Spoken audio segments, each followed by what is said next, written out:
నమస్తే. వేసవికాలం మొదలవగానే వెంటనే వచ్చేటువంటి ఈ వడదెబ్బ తగలడం, ఎండ దెబ్బ తగలడం అనేది మనం తరచుగా చూస్తూ ఉంటాం. మరి ఎందుకలా జరుగుతుంది? మరి అలా వడదెబ్బ తగిలినప్పుడు తీసుకోవాల్సిన జాగ్రత్తలేంటి? వాటి చికిత్సా విధానం ఏంటి? అనే వివరాలన్నీ కూడా మనం ఈరోజు Shri Uday multi speciality hospital consultant physician doctor Y Gayatri గారిని అడిగి తెలుసుకుందాం. నమస్తే. నమస్తే అండి. డాక్టర్ గారు చెప్పండి, అసలు వడదెబ్బ అంటే ఏంటి? వాటి ప్రధాన లక్షణాలు ఏంటి? మామూలుగా ఎండాకాలంలో వాతావరణం యొక్క టెంపరేచర్ అనేది పెరగడం అనేది జరుగుతుంది. మామూలుగా 35 డిగ్రీస్ కన్నా 40 డిగ్రీస్ కన్నా ఎక్కువ వెళ్ళడం అనేది జరుగుతుంది. అలాంటప్పుడు ఏమైతుంది అంటే నార్మల్ గా మన బాడీ టెంపరేచర్ 98.6 డిగ్రీల ఫారెన్హీట్ అనేది ఉంటుంది. కానీ వేసవి కాలంలో ఈ మన వాతావరణంలోని ఉష్ణోగ్రత అనేది పెరగడం వల్ల మన బాడీ యొక్క టెంపరేచర్ కూడా పెరుగుతుంది అనమాట. అంటే నార్మల్ గా 98.6 డిగ్రీల ఫారెన్హీట్ ఉన్నది కాస్త 101, 102, 104 ఫారెన్హీట్ కన్నా ఎక్కువ వెళ్లే అవకాశాలు ఉంటాయి. ఇంకొకటి ఏంటంటే వాతావరణంలో తేమ అనేది ఎక్కువగా ఉండడం వలన స్వెట్ అంటే చెమట అనేది ఆవిరవ్వకపోవడం వలన మన శరీరం కూలింగ్ అనేది జరగదు. దాని వలన మన టెంపరేచర్ అనేది ఇంకా బాడీ టెంపరేచర్ బాగా పెరిగిపోయి అన్ని అవయవాలు అంటే దెబ్బతినే అవకాశం ఉంటుంది. దాన్ని వడదెబ్బ అంటారు. ఈ వడదెబ్బ యొక్క ప్రధాన లక్షణాలు ఏంటి అని మనం చూసినట్లయితే మెయిన్ గా డీహైడ్రేషన్, అంటే మన శరీరంలోని నీరు శాతం అనేది బాగా తగ్గిపోవడం అన్నమాట. ఈ డీహైడ్రేషన్ ఎందువల్ల వస్తుంది అంటే మన వాటర్ ఇంటేక్ అనేది తక్కువ తీసుకోవడం వల్ల, ఎండాకాలంలో మన వాటర్ తీసుకోవాల్సిన రిక్వైర్మెంట్ అనేది పెరగడం వల్ల. ఎప్పుడైతే ఈ మిస్ మ్యాచ్ అనేది ఉంటుందో అప్పుడు మన బాడీ ఆటోమేటిక్ గా డీహైడ్రేషన్ కి గురవుతుంది అనమాట. దీని వలన మనకు అన్ని అవయవాలు అఫెక్ట్ అయ్యే పరిస్థితి వస్తుంది. ఏంటి అంటే మెదడు అఫెక్ట్ అవ్వడం, అంటే మన శరీరం ఒక రకమైన గందరగోళమైన పరిస్థితికి లోనవ్వడం, అంటే మనకేం జరుగుతుంది అనేది మనమే గుర్తించలేని పరిస్థితిలో ఉండడం, వాంతులు అవ్వడం, విరోచనాలు అవ్వడం, ఇంకా కొంతమంది తీవ్రత ఎక్కువగా ఉన్న సమయాల్లో పేషెంట్ ఇంకా మూర్ఛ రావడం, అంటే ఫిక్స్ రావడం, కోమాలోకి వెళ్ళిపోవడం కూడా జరగవచ్చు అనమాట. మేడం, వడదెబ్బని ఎలా నిర్ధారిస్తారు? అంటే వడదెబ్బే కాకుండా కేవలం డీహైడ్రేషన్ కలిగే అవకాశం ఉందంటారా? కరెక్ట్ గా అడిగారండి. వడదెబ్బే కాదు, డీహైడ్రేషన్ వల్ల కూడా మనకు కొన్ని లక్షణాలు అనేవి రావచ్చు అనమాట. మెయిన్ గా డీహైడ్రేషన్ అంటే ఏంటి అంటే మన శరీరంలో వాటర్ కంటెంట్ అనేది తగ్గడం. అది ఎప్పుడు తగ్గుతుంది అంటే మన శరీరానికి సరిపడా వాటర్ కంటెంట్ అనేది తీసుకోకపోతే సంభవించే కండిషన్ ని డీహైడ్రేషన్ అంటాము. దీన్నే తెలుగులో నిర్జలీకరణ అని కూడా అంటారు. ఈ డీహైడ్రేషన్ యొక్క లక్షణాలు ఏంటి అంటే మన శరీరంలో నీరు శాతం తగ్గింది అని మన శరీరం కొన్ని సంకేతాలని అందిస్తుంది అనమాట. అది మనం ఎలా గుర్తించాలి అంటే నీరసంగా అనిపించడం, గొంతు తడారిపోవడం. చాలా మంది పేషెంట్లు మా దగ్గరికి వస్తూ ఉంటారు, గొంతు తడారిపోతుంది, మాకు ఎండిపోయినట్లు అనిపిస్తుంది అని చెప్పి, చర్మం పొడారిపోతుంది, మాకు కొంచెం గందరగోళ పరిస్థితి ఏర్పడుతుంది, ఏమైతుందో మాకు తెలియట్లేదు అని చెప్తూ ఉంటారు. అది సింపుల్ డీహైడ్రేషన్ అని వాళ్ళు గుర్తించలేని పరిస్థితుల్లో మా దగ్గరికి వస్తారనమాట. అన్ని డీహైడ్రేషన్లు హీట్ స్ట్రోకులుగా అంటే వడదెబ్బలుగా మారుతాయా అంటే మారచ్చు, మారకపోవచ్చు. డీహైడ్రేషన్ అనేది మనం ఆ స్థితిలో కానీ గుర్తించి సరిపడా వాటర్ కంటెంట్ కానీ పేషెంట్ కి అందిస్తే ఈ డీహైడ్రేషన్ నుంచి బయటపడే అవకాశం ఉంటుంది. అలా లేదు, పేషెంట్ గుర్తించలేని పరిస్థితుల్లో డీహైడ్రేషన్ కాస్త వడదెబ్బగా మారే అవకాశాలు ఉంటాయి. అది ఎలా ఉంటుంది అంటే పేషెంట్ ఒక రకమైన గందరగోళ పరిస్థితికి లోనవ్వడం అనేది జరుగుతుంది అనమాట. తనకేమవుతుందో తనకే తెలియని పరిస్థితిలో ఉండడం, మెయిన్ గా తలనొప్పి రావడం, నరాల బలహీనత అనిపించడం, శరీరం అంతా వీక్ గా అనిపించడం అనేది ప్రధాన లక్షణాలుగా ఉంటాయి. ఇంకా డీహైడ్రేషన్ వల్ల ఏం జరుగుతుంది అంటే హీట్ స్ట్రోక్ లోకి వెళ్ళిన తర్వాత మూత్రపిండాలు అఫెక్ట్ అవ్వడం వల్ల మూత్రం అనేది తక్కువ రావడం జరుగుతుంది. కొంతమంది పేషెంట్లు రాగానే చెప్తుంటారు, మాకు మూత్రం తక్కువ వస్తుంది, గొంతు తడారిపోతుంది, గందరగోళంగా ఉంది అని చెప్తూ ఉంటారు. అది డీహైడ్రేషన్ అవ్వచ్చు. డీహైడ్రేషన్ తర్వాత హీట్ స్ట్రోక్ లో కూడా వెళ్ళే అవకాశాలు కూడా ఉంటాయి. డాక్టర్ గారు, వడదెబ్బకు తక్షణ చికిత్స ఏంటి? అంటే ఎవరికి వాళ్ళు ఇంట్లో అయినా కూడా చికిత్స చేసుకోవచ్చు అంటారా? ఎలాంటి పరిస్థితుల్లో డాక్టర్ని సంప్రదించవలసి ఉంటుంది? ఓకే, చాలా కరెక్ట్ గా అడిగారండి. ఎందుకంటే చాలా మందికి డీహైడ్రేషన్ ని వడదెబ్బని ఎట్లా మేనేజ్ చేయాలి అనేది తెలీదు. ఇప్పుడు మనం చూద్దాం. ఇప్పుడు పేషెంట్ కేవలం డీహైడ్రేషన్ తోనే ఉన్నప్పుడు ఇంట్లోనే మనం చికిత్స అనేది సరిపోతుంది. ఎందుకంటే పేషెంట్ స్పృహలోనే ఉంటాడు కాబట్టి డీహైడ్రేషన్ ని ఎలాగా ట్రీట్మెంట్ చేసుకోవచ్చు అంటే మంచినీరు ఎక్కువగా తీసుకోవడం, అట్లాగే ఓఆర్ఎస్ సాచెట్స్ ఎక్కువగా తీసుకోవడం అనేది చేయాలన్నమాట. ఇక్కడ ఒకటి గుర్తించాల్సింది ఏంటంటే ఓఆర్ఎస్ సాచెట్స్ అనగానే మనకు మార్కెట్ లో దొరికే టెట్రా ప్యాక్స్ అనేవి కాదండి. అవి ఆర్టిఫిషియల్ ఫ్లేవర్స్ తో వస్తాయి, ప్లస్ షుగర్ కంటెంట్స్ అనేవి చాలా ఎక్కువగా ఉంటాయి వాటిలో. కాబట్టి అందరూ కూడా మార్కెట్ లో దొరికే ఓఆర్ఎస్ అంటే నిజమైనవి అవే అని కొనుక్కొని తాగుతున్నారు. కానీ అది చాలా తప్పు. ఓఆర్ఎస్ ప్యాకెట్లు అంటే పౌడర్ ప్యాకెట్స్ లో ఉంటాయి. దాంట్లో ఉప్పు శాతం కానీ లవణాలన్నీ సరైన పాలలో ఉంటాయి అన్నమాట. ఆ ఓఆర్ఎస్ ప్యాకెట్స్ ని తీసుకొని లీటర్ వాటర్ లో కలుపుకొని తాగాలి. ఈ మెయిన్ గా ఈ వాటర్ కంటెంట్ అనేది కానీ ఓఆర్ఎస్ కానీ తీసుకోవడం వలన, ఇంకా మజ్జిగ అలాంటి లస్సీ ఎక్కువగా తీసుకోవడం వలన మన డీహైడ్రేషన్ నుంచి బయటపడే అవకాశం ఉంటుంది. కేవలం డీహైడ్రేషన్ కి మనం హాస్పిటల్లో చికిత్స చేయాల్సిన అవసరం లేదు. కానీ ఎప్పుడు డీహైడ్రేషన్ ఉన్న వాళ్ళు హాస్పిటల్ కి రావాలి అంటే బీపీ తక్కువ అయిపోయినప్పుడు, మూత్రం తక్కువగా వస్తున్నప్పుడు, పేషెంట్ తెలివి లేకపోయినప్పుడు, స్పృహ కోల్పోయినప్పుడు, అలాంటి పరిస్థితుల్లో కంపల్సరీ హాస్పిటల్ కి రావాల్సి వస్తుంది. లేదు కేవలం సింపుల్ డీహైడ్రేషన్ అయితే మాత్రం మనం ఇంట్లోనే చికిత్స చేసుకోవచ్చు. మీరు అడిగినట్టు వడదెబ్బ కోసం హాస్పిటల్ కి రావాలా?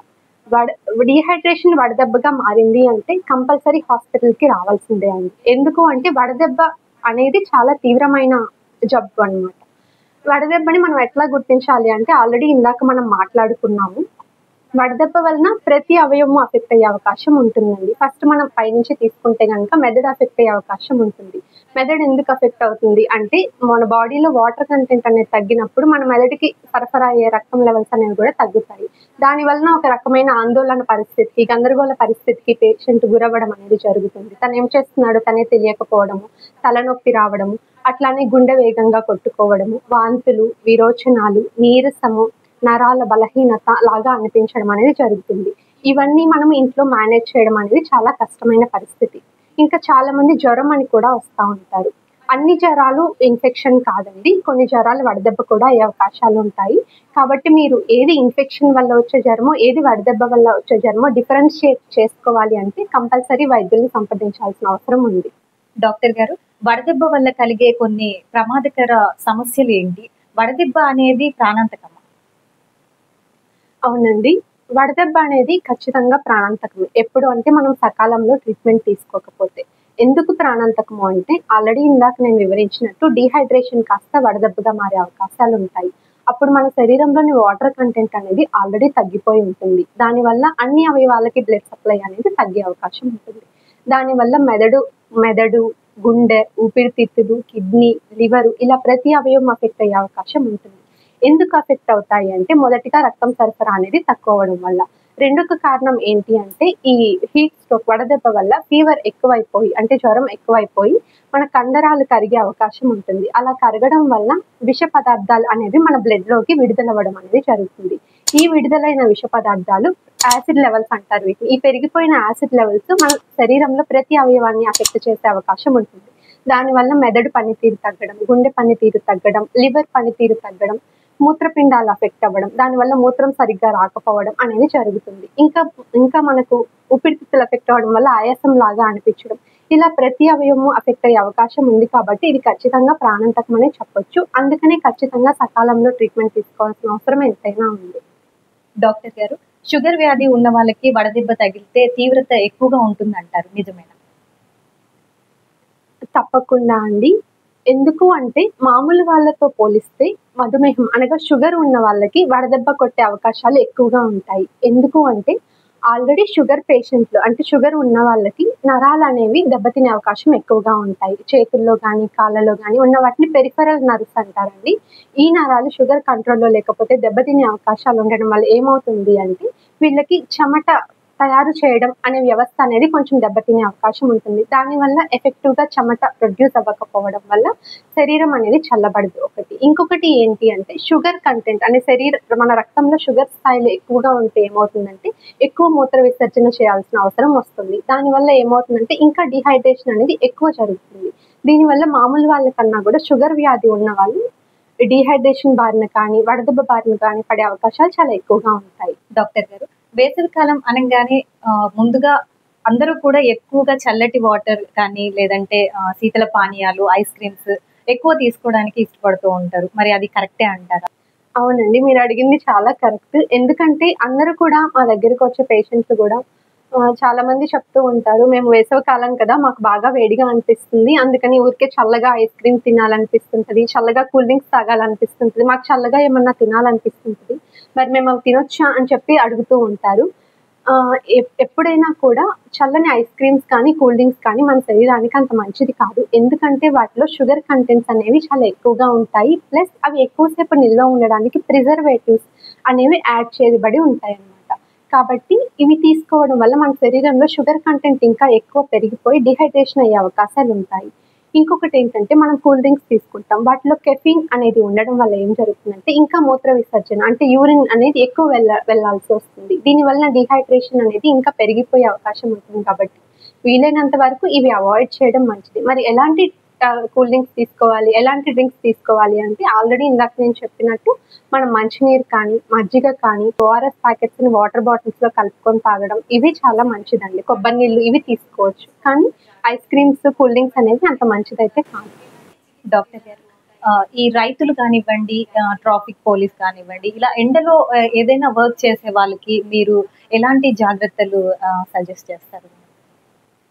ఓకే అండి. ఇందాక మీరు అడిగినట్లు రైతులు గానీ, ట్రాఫిక్ పోలీసులు గానీ, మెయిన్‌గా చిన్న చిన్న వ్యాపారాలు చేసేవాళ్ళు, మెయిన్‌గా ఫ్రూట్స్ అలా అమ్ముకునే వాళ్ళు కానీ, ఎక్కువ సేపు రోజులు ఎండలో ఉండాల్సిన పరిస్థితి వస్తుంది.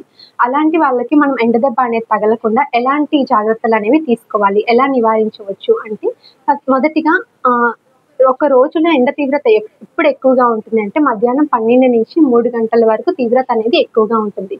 కాబట్టి ఈ టైంలో మనం ఎండలోకి వెళ్ళకుండా నీడలో విశ్రాంతి తీసుకోగలిగితే మనం వీలైనంత వరకు వడదెబ్బని రాకుండా నివారించవచ్చు. ఇంకొకటి ఏంటి అంటే ఒకవేళ ఎండలో కంపల్సరీ ఉండాల్సిన పరిస్థితి వస్తే ప్రతి అరగంటకి కనీసం పావు లీటర్ నీరు తీసుకోగలిగితే మంచిది. ఇంకా ప్రతి గంటకి ఒకసారి చేతులు, కాళ్ళు, మొహం చల్లనీళ్ళతో కడుక్కోగలగాలి.